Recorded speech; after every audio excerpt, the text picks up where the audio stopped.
Next to Billy Joe Shaver, I consider Bob Dylan to be the greatest songwriter ever. I spent 2 days with him once, and here's the story how. Word had come to me early in my career that he liked my stand-up, but it seemed impossible to believe.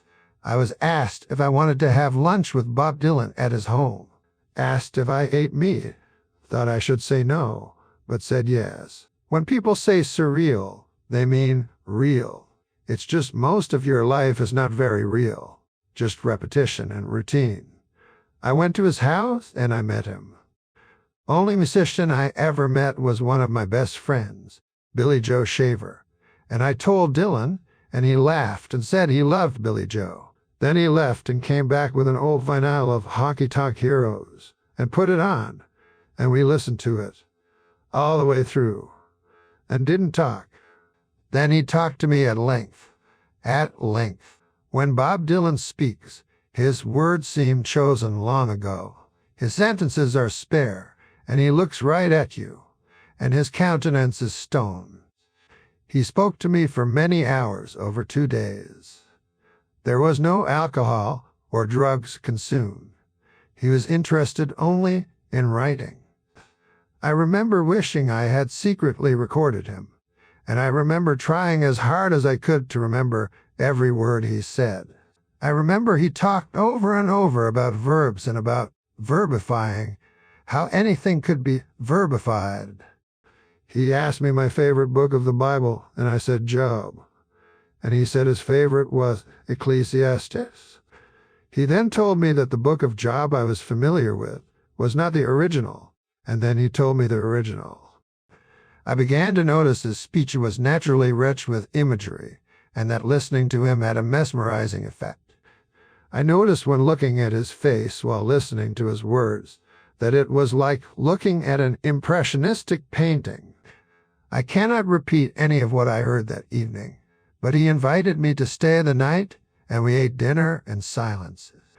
A girl cooked a beef stew, and there were 3 other men, who I later learned were musicians. When Bob Dylan retired for the evening, I spoke freely with the 3 men. They took me to a recording studio in a guest house, and I listened to them play.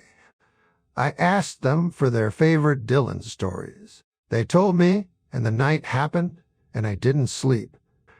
I was very unknown at the time, and asked why Bob Dylan had summoned me for this visit. One of the men told me. The next morning, when Dylan reappeared, the big house seemed full again. He told me he wanted me to meet someone. He took me to the guard shack, and I met the guard, and Dylan told the old man to tell me this story. He did, and it was very funny. While the old man was telling his funny story, Bob Dylan kept looking right at me, and he was laughing hard, and I was too.